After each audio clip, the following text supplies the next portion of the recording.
Indonesia, negeri dengan beribu pulau dan berjuta budaya. Setiap daerah memiliki tarian khas yang menjadi simbol identitas dan warisan tak ternilai. Dari gerakan lemah gemulai tari legong di Bali, hingga energi maskulin tari saman dari Aceh.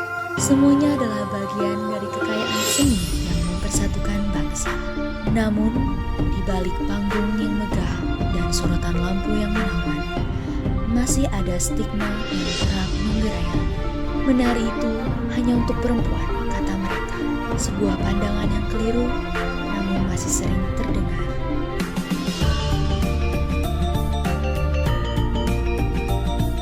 Boleh perkenalan diri dulu? Halo, nama aku Fajar Harif Pratama, biasa dipanggil Fajar, asal aku dari Sidoarjo. Nama saya Muhammad Syafi'i, asli dari Dusun Lowok Permani, Kecamatan Pages Haji, Kabupaten Malang. Fajar udah berapa lama terjun di dunia tari? Untuk terjun di dunia tari, untuk yang terjun asli di dunia tari itu baru di SMK. Tapi kegemaran saya terhadap seni tari itu sudah dari kecil, di umur 6 tahun. Terus ada nggak sih kayak tekanan atau reaksi dari lingkungan sekitar waktu kamu bilang kamu memutuskan untuk fokus di dunia tari? Gimana reaksi lingkungan kamu? Pasti ada tantangan dan tekanan, terutama di lingkungan saya. Apalagi saya kan sudah gemar dengan seni tari mulai kecil ya, dimana saat itu masih belum ada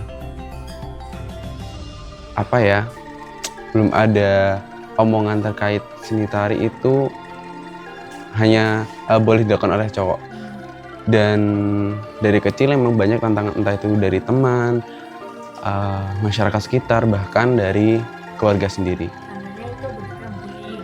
Iya, kalau sebenarnya kan misal di bullying itu lebih ke teman saya sih. Cuma kalau misal di masyarakat atau misal di keluarga itu kayak lebih membicarakan kalau misal seni tari itu bukan untuk cowok gitu. Bapak udah menjadi aktivis tari atau terjun di dunia tari sudah berapa lama, Pak? Kalau saya menerjuni di bidang kebudayaan ini sudah cukup lama ya Mbak ya. Karena kita teringat, terinspirasi, akhirnya kita ingin membangkitkan kembali seni kebudayaan atau seni kearifan lokal di dusun ini. Oke, kalau tokoh tari yang Bapak suka banget atau yang Bapak jadikan idola atau acuan itu siapa, Pak? Banyak Mbak, Salah satunya boleh, Pak. termasuk tokoh-tokoh penari yang sudah legend-legend, yang sudah almarhum itu, mulai dari Maestro Topeng, Mbah Reni, terus taruh di Sanggar Asmoro Bangun itu ada Mbah Karimun, terus termasuk tokoh-tokoh seniman yang ada di daerah sini sendiri. Ada namanya Pak Padi, Pak Wagimun, Pak Kasemin, dan yang lain sebagainya itu. Mereka memang luar biasa sekali. Begitu Mbak.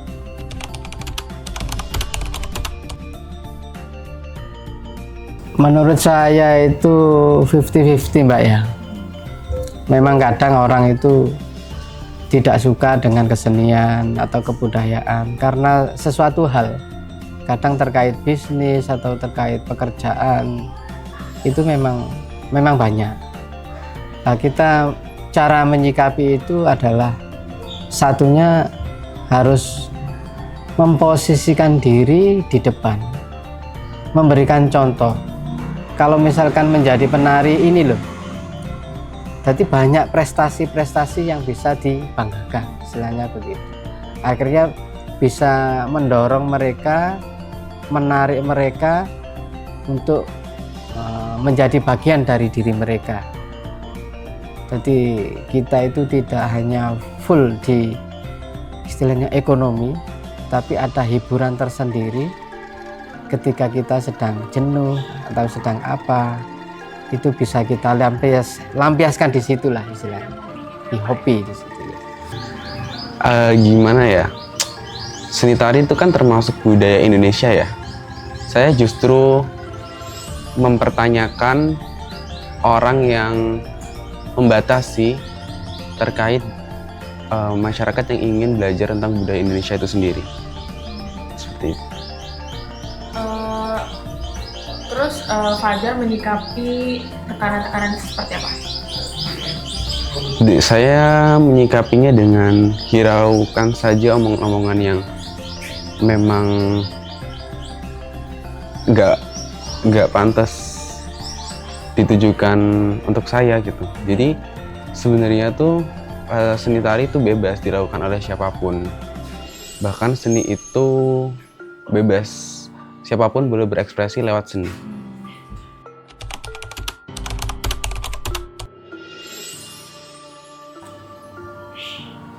Tantangan terbesar kami di Sanggar Ngesti Pandowo ini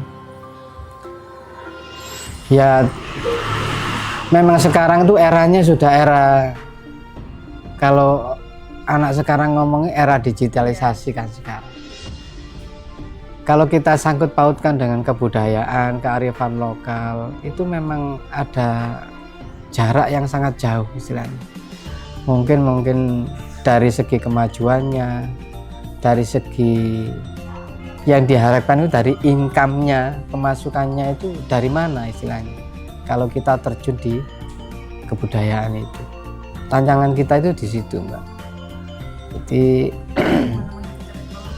ya makanya untuk menarik mereka untuk bisa belajar, bisa menekuni, itu memang agak sulit istilahnya. Karena yaitu kemajuan zaman itu, terutama latihan aja nggak bisa lepas dari HP istilahnya, nggak bisa lepas dari HP, terus banyak permainan ini, permainan itu, game istilahnya. Memang kita harus ada daya tarik tersendiri untuk menarik mereka itu. Seperti itu, Mbak. Nah, kalau menurut Bapak nih, bagaimana sih seni itu atau tari itu bisa jadi alat perjuangan untuk kesetaraan gender tersebut? Memang kalau dilihat dari kesenian, terus tarian, terus kalau yang diminta itu untuk kesetaraan gender, itu memang ada sedikit tantangan, terutama dari tokoh agama. Dari tokoh agama, istilahnya antara laki-laki dan perempuan, dari segi pakaian, dari segi penampilan, dari segi tarian, itu memang ada sedikit kesenjangan. Kalau kesetaraan gender memang sebenarnya harus seperti itu, nggak ada istilahnya perbedaan antara laki-laki dan perempuan, nggak ada. Cuma memang harus lebih disikapi lah di situ, Pak. Harus lebih disikapi. Karena ya itu tadi, mencegah ada persepsi yang mengakibatkan ada kesenjangan tadi itu. Begitu, Mbak.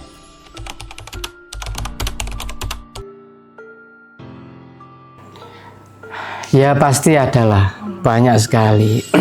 Boleh Pak dikasih tahu apa itu pesannya? Terutama terkait kearifan lokal atau seni kebudayaan yang ada di daerah itu tersendiri. Perlu kita bangkitkan, perlu kita tonjolkan, perlu kita perkenalkan, kita promosikan agar kearifan lokal yang ada di daerah kami atau daerah teman-teman budaya yang lain itu bisa terangkat. Karena itu bisa mendatangkan suatu income tersendiri, bisa jadi kegiatan sosial, terutama kegiatan kepariwisataan. Kalau ada orang tertarik ingin belajar ingin mengetahui literasinya, ingin mengetahui edukasinya, itu bisa menjadi income tersendiri. Salah satunya kayak di Sanggar Ngesti Pandowo.